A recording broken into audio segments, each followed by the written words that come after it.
Chapter 43। अब आगे। सिद्धि ने धीरे धीरे ट्रे उठाई जिसमें गरम सूप, 2 रोटियां और सब्जी रखी थी। ट्रे के किनारे कांप रहे थे, शायद डर से या शायद उस गुस्से से जो उसके अंदर कई सालों से सुलग रहा था।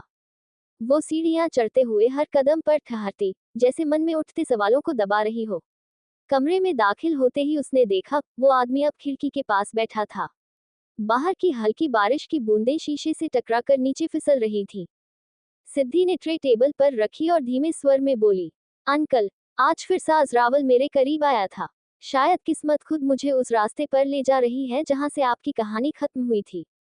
वो आदमी, जिसका चेहरा अब और साफ दिख रहा था, हल्की मुस्कान के साथ बोला, ध्यान रखना बेटा, रावल लोग चालाक हैं। वो भरोसा जीतकर वार करना जानते हैं। सिद्धि की आंखें ठंडी और दृढ़ हो गईं। उन्हें नहीं पता, अंकल, उनकी किस्मत अब मेरे हाथों में है। साज रावल की हर मुस्कान के पीछे का सच मैं जान लूंगी। और जब वक्त आएगा, वो खुद अपने किए की सजा मांगेगा। कमरे में फिर अंधेरा गहरा गया। बाहर बिजली चमकी, और उस रोशनी में कुछ पल के लिए दोनों के चेहरों पर वो दर्द और बदले की आग साफ झलक उठी। अगली सुबह, पुरानी हवेली आज फिर से जगमगा रही थी। आंगन में केसरिया फूलों की माला लटक रही थी, दियों की हल्की लौ हवा में थिरक रही थी। सभी घर की महिलाएं, सिमरन जी, नीति, निशी, आशी और अंशी बेसब्री से दरवाजे की ओर देख रही थी।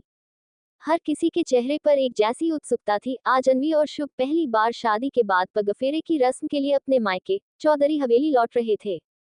नीति ने मुस्कुराकर कहा, लगता है दामाद जी को टाइम लग गया अपनी बीवी को मनाने में। सिमरन जी हंसी दबाती बोली, अरे, शुभ को कौन मना सकता है, वो तो खुद सबको हंसा देता है। तभी बाहर से कार के हॉर्न की आवाज आई। अंशी उछल पड़ी, आ गए। अनवी दी और शुभ जीजू आ गए। सबके चेहरे खिल उठे। सिमरन जी ने जल्दी से थाली सजाई, आरती, दीपक और चावल से भरी कटोरी। जैसे ही शुभ और अनवी ने हवेली की चौखट पार की, हवा में खुशबू और खिलखिलाहट घुल गई। शुभ आज भी अपने मस्तमौला अंदाज में था, सफेद कुर्ते की आस्तीनें चढ़ी हुई, चेहरे पर वही चिरपरिचित बेफिक्री, लेकिन आंखों में कहीं न कहीं हल्की मिष्टी वाली चुभन भी। वो सबको नमस्ते करता हुआ बोला, नमस्ते बड़ी माँ, छोटी माँ, नमस्ते छोटी मॉम। और मॉम, घर तो वही है, बस अब सब लोग ज्यादा खूबसूरत लग रहे हैं। अनवी ने धीरे से शुभ को कुहनी मारी, तुम कभी थोड़ा सीरियस रह सकते हो क्या? शुभ ने कान के पास झुककर फुसफुसाया, तुम सीरियस हो ना, काफी है मिसेस वशिष्ठ। सिमरन जी ने आरती उतारते हुए बोला, बस करो तुम दोनों, पहले घर में कदम रखो। उन्होंने दोनों के माथे पर तिलक लगाया और अनवी से कहा, बच्चा, दहलीज पार करो, तुम्हारे पांव से घर में शुभता आए। अनवी ने हल्की मुस्कान के साथ कदम रखा। उसकी पायल की मधुर छन छन ने पूरे घर में एक मीठी सी गूंज फैला दी। सब लोग सोफों पर बैठ गए थे। चाय, मिठाई और हंसी सब साथ चल रहे थे। केबिन का दरवाजा बेतकल्लुफी खुलते ही हवा में एक अजीब सा ठहराव आ गया, ठीक वैसे जैसे किसी गीत का सुर अचानक रुक जाए। साज और सिद्धि दोनों एक पल के लिए जम कर रह गए। सास ने, जैसे ही सिद्धि भीतर आए, बिना किसी चेतावनी के उसे दीवार के पास खींच लिया था। उसकी उंगलियां उसके बालों की लट को कान के पीछे कर गईं और आवाज बहुत धीरे पर शुरुआती गहराई के साथ फिसली, सिद्धि, क्या तुम? अब शब्द भी अधूरे थे कि दरवाजा चर्राकर खुल गया। नाज ने मैदान में कदम रखते ही सिद्धि से कुछ सख्त, कुछ मायूस निगाहों से कहा, अगर ये सास तुम्हें परेशान करे, तो बस मुझे एक बार बताना, मैं सीधा कर दूंगी। कठोर स्वर की कठोरता में भी एक छिपा हुआ मातृत्व था। वह धीमे कदमों से आगे आए, और अचानक उसका मुंह नर्म पड़ गया। उसने सिद्धि के सिर पर अपना हाथ रखा और माँ जैसा स्नेहफुल स्पर्श करते हुए कहा, मुझे अपनी माँ ही समझना, बेटा। फिर हल्का सा मुस्कुराकर उसके माथे पर चूम लिया। सिद्धि का चेहरा पिघल गया, आंखों में कुछ नम हो आया, पर वह तुरंत ही उसे छिपा बैठी, जैसे किसी ने अंदर घर की पुरानी ज्वाला को फिर छू लिया हो। कमरे में लौट आए खामोशी पर कुछ देर दोनों उन पलों की भिन्न भिन्न धड़कनें बैठी रहीं। सास ने एक तिरछी मुस्कान के साथ हल्का उबासी लेते हुए कहा, माँ, आप ऐसे कैसे बिना खटखटाए केबिन में आ सकती हैं? उसकी आवाज में नजरबंदी के साथ खेल भी था, और बचकानी नाखुशी भी। नाज ने झट से सास के कान पकड़ लिए, माँ जैसा कड़कपन, पर आंखों में धमक, अगर तूने मेरी बहू को परेशान किया ना, तो देख लेना, मुझसे बुरा कोई नहीं होगा। उसके शब्दों में हल्की धमकी थी, पर वह उस बिटी सी चिंता को छिपा रही थी जो किसी माँ के लिए नेचुरल होती है। सास ने नाज को कसकर हक कर लिया, जैसे किसी हरकत को मासूमियत से छिपाते हुए। भला मैं अपने प्यार को तकलीफ क्यों दूंगा? उसने कहा और नजरें घुमाकर सिद्धि की ओर देखा, एक तरह की दबे हुए मतलब सी मुस्कान। नाज ने वह हंसी नहीं सुनी, वह सीधी बात पर आई, तुम दोनों शादी कब कर रहे हो? मैं तो बहुत एक्साइटेड हूँ। उसकी आवाज में बचपना और अधिकार दोनों थे। सास ने हल्का सा सिर झुकाया, हमें थोड़ा टाइम चाहिए, माँ। नाज ने बिना देर किए तय कर दिया, 1 महीने का टाइम दे रही हूँ। सोचकर बता देना। वह मुस्कुरा कर केबिन से बाहर निकल गई, पर पीछे मुड़कर एक आखिरी बार दोनों को देखा। रोनी का केबिन। विक्रम झुका हुआ किसी फाइल में खोया था। रोनी ने सामने खड़े होकर पूछा, सिद्धि के अंकल का कुछ पता चला क्या? विक्रम ने मना करते हुए सिर हिलाया, सर अभी कुछ नहीं। उसकी आवाज में थकान और आधी जानकारी की असमंजस थी। तभी दरवाजा फिर से चर्राया और नाज अंदर आ गई, पूरे ताजगी भरे अंदाज में। रोनी ने शरारती मुस्कान के साथ कहा, नाज दरवाजा भी कभी कभी खटखटाना होता है, पता चला? नाज ने एक तंज भरी झलक से कहा, अब मुझे अपने हस्बैंड के केबिन में आने पर भी खटखटाना होगा क्या? वह इतनी सहज थी जैसे घर ही ऑफिस हो और हर किसी की आदत उसकी दरवाजे की घंटी हो। विक्रम ने नम्रतापूर्वक नाज का अभिवादन किया और दरवाजे से बाहर चले गए। नाज ने रोनी की ओर देखकर कहा, चलो सास और सिद्धि की शादी कर दे दो। जल्दी करो। उसकी आंखों में उत्साह थरथर कर रहा था, विधि का एक और अध्याय जोड़ने की चाह।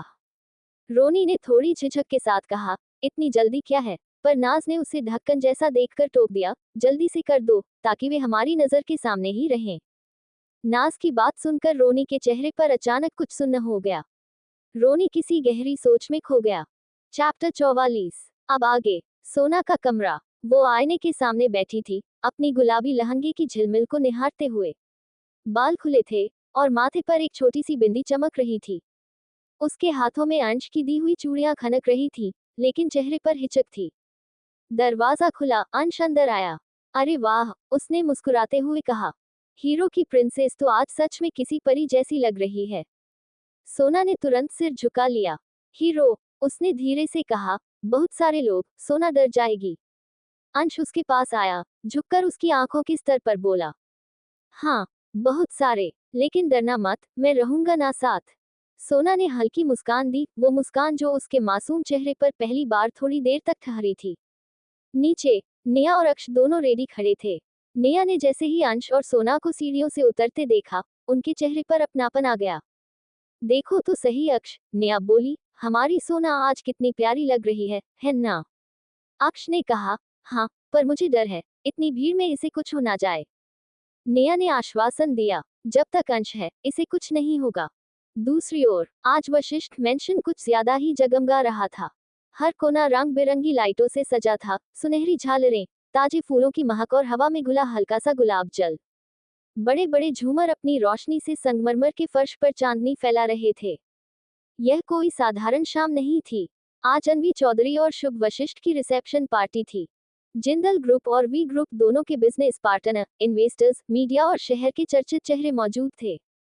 हर कोई इस नई जोड़ी को देखने को बेताब था, क्योंकि यह शादी प्यार और हैरत दोनों का प्रतीक थी। सीढ़ियों के ऊपर से जैसे ही अनवी और शुभ साथ साथ नीचे उतरे, पूरा हॉल तालियों से गूंज उठा। दोनों आज ब्लैक कलर में रॉयल लेकिन मॉडर्न लग रहे थे। अनवी ने ब्लैक सिल्क गाउन पहना था, जिसमें सिल्वर स्ट्रैप्स उसकी सादगी में निखार जोड़ रहे थे। उसके बाल खुले थे, हल्का मेकअप और होठों पर मुस्कान एकदम क्लासी, एकदम आत्मविश्वासी। वहीं शुभ, उसने ब्लैक टक्सीडो पहना था, कॉलर पर हल्की सी ढीली टाई, बाल थोड़े अस्त व्यस्त, और चेहरे पर वो हमेशा वाली बेफिक्री। वो नीचे उतरते हुए हर किसी को आधा मुस्कुराते, आधा छेड़ते हुए हेलो कह रहा था। अनवी का हाथ उसके बाजू पर टिका था, और वो हर कदम पर उसे प्रोटेक्टिव तरीके से थामे हुए था। हॉल के एक कोने में दो इन्वेस्टर्स खड़े ड्रिंक ग्लास थामे बातें कर रहे थे। पहला झुककर बोला, अरे भाई, ये तो हद है। आशी जिंदल जैसी महिला ने अपनी बेटी की शादी इस बेफिक्र लड़के से कैसे कर दी? दूसरा मुस्कुराया, हमें क्या करना है, आजकल के बच्चे दिल से फैसले लेते हैं, दिमाग से नहीं। शायद लव मैरिज रही होगी। पहला बोला, हाँ, लेकिन लड़का थोड़ा अलग टाइप का है ना।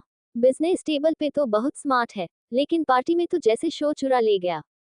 और वाकई शुभ लोगों से बात करने का नहीं, उन्हें हंसाने का तरीका जानता था। वो किसी की टाई ठीक करता, किसी की कॉम्प्लीमेंट के जवाब में मजाक कर देता। उसका हर वाक्य हल्का फुल्का था, लेकिन उसके आत्मविश्वास में कुछ ऐसा था जो भीड़ को अपनी ओर खींच लेता। आशी दूर से खड़ी दोनों को देख रही थी। चेहरे पर संतोष था, लेकिन आंखों में हल्की चिंता भी। वो जानती थी, शुभ एक फ्री बर्ड है, जिसे किसी बंधन में बांधना आसान नहीं। पर वो ये भी जानती थी कि अन्वी ने उसी की तरह दिल से चुनना सीखा है। अंश की फैमिली यहाँ आ चुकी थी। सोना ने जैसे ही भीड़ देखी, उसकी उंगलियां अंश की बाजू पर कस गईं। जैसे वो भीड़ उसे निगल जाएगी अगर उसने अंश का हाथ छोड़ा। अंश ने झुककर मुस्कुराते हुए कहा, अरे पगली, मैं हूं ना तेरे साथ, डरने की कोई जरूरत नहीं। सोना ने धीरे से सिर हिलाया, पर उसकी पकड़ ढीली नहीं हुई। वो भीड़ से घबराई हुई थी, लेकिन अंश की मुस्कान में उसे एक अजीब सी शांति मिली। निया, अक्ष, करण और आशी सब रिसेप्शन के दूसरे कोने में थे। सबने अंश और सोना को आते देखा तो मुस्कुराते हुए उनकी ओर बढ़े। थोड़ी देर बातें करने के बाद अंश सोना को लेकर अपने कजिन्स अनवर, अंशी, सास और सिद्धि के पास चला गया। जैसे ही वो पहुंचा, सास ने एक भान उठाते हुए कहा, भाई ये कौन है? बड़ी प्यारी लग रही हैं। अंश ने सीधा जवाब दिया, ये सोना है। उसके आगे बोलने से पहले ही पीछे से एक जानी पहचानी आवाज आई, उद्धरण चिन्ह डॉट डॉट डॉट, और इनकी होने वाली बीवी। सबने पलटकर देखा, देविका खड़ी थी, हाथ में जूस का ग्लास लिए, शरारती मुस्कान के साथ। अंश ने हंसते हुए मुड़कर देविका के सिर पर हल्का सा थपका मारा। तू ना, चुप कर वरना यही सबके सामने पिटेगी। देविका हंसते हुए बोली, अरे आ जा, देखते हैं कौन किसे पीटता है। उसने मजाक में अपनी बाजू चढ़ा ली, जैसे लड़ाई करने आ रही हो। सोना थोड़ा पीछे हट गई और अंश की बांह कसकर पकड़ ली। वो डरते हुए बोली, हीरो, वो बैड गर्ल लग रही है। उसने धीरे से देविका की ओर इशारा किया। देविका तुरंत आगे बढ़ी, सोना के सामने रुककर मुस्कुराई। अरे भाभी, मैं बैड गर्ल नहीं हूँ, गुड गर्ल हूँ। और हाँ, आपके होने वाले पति से फाइट भी नहीं करूंगी। सास ने हंसते हुए कहा, वाह देविका, पहली बार किसी को तूने डराया है। अनवर और अंशी भी मुस्कुरा उठी। कमरे का माहौल एकदम हल्का और खुशगवार हो गया। अनवर ने देविका की ओर उंगली दिखाकर कहा, देखा तूने क्या किया, इनकी फ्यूचर वाइफ को तूने डरा दिया। अंश उन सभी को चुप करवाते हुए बोला, बस भी करो तुम सभी, ऐसा कुछ नहीं है। अंश ने झुककर उसके कान में धीरे से कहा, तुम मम्मा के पास बैठो, मैं बस 2 मिनट में आता हूँ। सोना ने सिर हिलाया और चुपचाप निया के पास जा बैठी। अंश ने मुस्कुराते हुए कहा, मॉम, आप जरा इसका ध्यान रखना, मैं बस आता हूँ। निया ने प्यार से सोना का हाथ थामा। बिल्कुल बेटा, तुम जाओ, मैं हूं ना इसके साथ। अंश ने गहरी सांस ली और सीधा स्टेज की ओर बढ़ गया, जहां अन्वी और शुभ गेस्ट से मिल रहे थे। चैप्टर 45। अब आगे। अंश जैसे ही पहुंचा, अन्वी ने नकली गुस्से से भौहें चढ़ा ली। वाह अंश वत्स, इतने बड़े भाई हो, और रिसेप्शन में मिलने का टाइम अब मिला। अंश ने दोनों हाथ जोड़ते हुए मजाकिया अंदाज में कहा, माफ कीजिए महारानी जी, वो आपको मैंने सोना के बारे में बताया था, उसे समझाने में टाइम लग गया। भीड़ देखकर बेचारी पैनिक हो गई थी। अन्वी हंस पड़ी, अच्छा तो अब तुम किसी को भी भीड़ का बहाना बनाकर लेट हो जाओगे। शुभ बीच में बोला, भाई, भीड़ में घबराने वाली लड़की लाए हो, अब उसे क्राउड में घुसाने का कोर्स मैं सिखाऊंगा। सब हंस पड़े। अंश ने दोनों को गले लगाया, तुम दोनों को बहुत बहुत मुबारक, सच में तुम दोनों साथ में बहुत अच्छे लग रहे हो। अन्वी मुस्कुराते हुए बोली, थैंक्स ब्रो, और तुम्हारी सोना कहाँ है? अंश ने मुस्कुराते हुए कहा, मॉम के पास है, बैठी है वहाँ। शुभ ने स्टेज से नीचे झांक कर देखा, और फिर भौहें हल्की चढ़ाई। रुको, वो जो कोना में निया आंटी के पास बैठी है, वो वही है। अंश ने सिर हिलाया, हाँ वही। निया के पास बैठी एक लड़की, शांत, सादी सी, लेकिन चेहरे पर अजीब सी मासूमियत थी। उसके बाल थोड़े आगे झुके हुए थे, जिससे सिर्फ उसका साइड फेस ही नजर आ रहा था। शुभ की नजर उस पर जैसे ठहर सी गई। दिल की धड़कन अचानक तेज हो गई। एक अनजानी बेचैनी ने उसे घेर लिया। उसने मन ही मन सोचा, ये कौन है? क्यों इसे देखकर लग रहा जैसे कहीं पहले मिल चुका हूँ, लेकिन कहाँ, कब? वो अपनी सोच में ही था कि तभी पीछे से एक प्यारी सी आवाज आई। दी। शुभ ने सिर घुमाया तो सामने अर्जुन अपने बेटे अवी और पत्नी विधि के साथ खड़ा था। अवी आगे बढ़कर अन्वी से गले लगा, सॉरी दी, थोड़ा लेट हो गए, ट्रैफिक में फंस गए थे। अन्वी मुस्कुराई, झुककर अवी के माथे पर चुंबन दिया। अब वापस भी जाना मत, कुछ दिन मेरे साथ रहो। अवी ने भोलेपन से सिर हिलाया, ठीक है दी, लेकिन आप मम्मा को बोला पापा के साथ रहे। माहौल थोड़ा गंभीर हो गया। शुभ और अंश आगे बढ़े। दोनों ने एक साथ अर्जुन और विधि के पैर छुए। विधि ने आशीर्वाद में सिर पर हाथ फेरा। हमेशा खुश रहो बेटा, एक दूसरे का साथ यूं ही निभाते रहना। अर्जुन मुस्कुराकर बोला, तुम दोनों को देखकर दिल खुश हो गया, वाकई स्वर्ग जैसा जोड़ा हो तुम। शुभ की आंखें अभी उस भीड़ में किसी को ढूंढ रही थी। वो फिर से उसी दिशा में देखने लगा जहां सोना निया के पास बैठी थी। अब वो किसी से बात कर रही थी, पर शुभ की नजर उसके चेहरे से हट नहीं रही थी। वो मन ही मन बुदबुदाया, क्यों लग रहा है जैसे इस चेहरे में कोई अधूरी कहानी छिपी है। इस लड़की को मैं जानता हूँ। संगीत, हंसी और हल्के गिलासों की टकराहट से सजी उस शाम में रिश्तों के कई रंग घुल चुके थे। हर कोना अपने अपने किस्से बयां कर रहा था। कहीं पुराने रिश्तों की गर्माहट थी, तो कहीं नई भावनाओं की आहट। वेद वशिष्ठ अपने कुछ बिजनेस पार्टनर्स के बीच खड़ा था। बाहर से वो उतना ही संयमित और ठंडा दिख रहा था जितना हर सफल बिजनेसमैन दिखता है, मगर उसकी नजरें वो बेचैन थीं। कभी कभी उसका ध्यान अपने सामने खड़े लोगों से हटकर भीड़ के उस हिस्से में चला जाता था जहां देविका खड़ी थी। वो हंस रही थी दिल खोलकर, बेफिक्री से। नत्तू और देव उसे हल्की हल्की धक्का देती हुई मजाक में झिड़क रही थी। उसके कानों की बालियां रोशनी में झिलमिला रही थीं, और उसकी हंसी में एक अजीब सी खनक थी जो वेद के भीतर तक उतर जाती थी। उसी वक्त देव के पास खड़े एक पुराने निवेशक ने मुस्कुरा कर कहा, मिस्टर जिंदल, आपकी बेटी तो बहुत जल्दी बड़ी हो गई। याद है जब वो मेरे ऑफिस आती थी तो चॉकलेट के लिए जिद करती थी। देव ने पीछे से कदम बढ़ाए और वेद के पास आ गया। उसके चेहरे पर हमेशा की तरह हल्की व्यंग्य भरी मुस्कान थी। अब बच्चे इतने बड़े हो गए हैं कि अपने मामलों में हमें शामिल ही नहीं करते। देव की बात सुनकर वेद ने उसकी ओर देखा। वो जानता था ये वाक्य महज बातचीत नहीं, बल्कि एक इशारा है। दोनों की आंखें कुछ पल के लिए मिली, एक में चुनौती थी, दूसरे में बेचैनी। दूसरी ओर मिष्टी विराज के आगे पीछे घूम रही थी। उसकी हर हरकत शुभ की नजरों में चुभ रही थी। वो अपनी कुर्सी पर बैठा हाथों की उंगलियां मरोड़ रहा था। अन्वी ने उसके कंधे पर हाथ रख धीरे से कहा, शुभ प्लीज सबके सामने कुछ मत कहना। शुभ ने गहरी सांस लेकर खुद को संभाला, पर उसके भीतर की आग अब भी शांत नहीं हुई थी। रात धीरे धीरे गहराने लगी। सारे कजिन्स अब लॉन में बैठे थे। चारों तरफ रोशनी की झालरें थीं और बीच में हंसी मजाक की महफिल जमी थी। अन्वी, अनवर, साज, सिद्धि, अंशी, अर्जुन, विधि, अंश, देविका और वेद सब एक घेरे में बैठे थे। थोड़ी दूर अंश की गोद में सोना सिर रखे गहरी नींद में थी। उसका चेहरा अंश ने अपने ओवरकोट से ढक दिया था ताकि ठंडी हवा उसे छू न सके। दूसरी ओर अभी अर्जुन की गोद में सोया था, छोटे हाथों में अपने खिलौने की कार कसकर थामे हुए। अन्वी ने मुस्कुराकर विधि की ओर देखा, चाची, आप और अभी को देखकर बहुत अच्छा लगा। हमने आपको बहुत मिस किया। अब यहीं रह जाए ना, प्लीज। विधि ने मुस्कुराने की कोशिश की, मगर उसकी आंखों में हल्का दर्द तैर गया।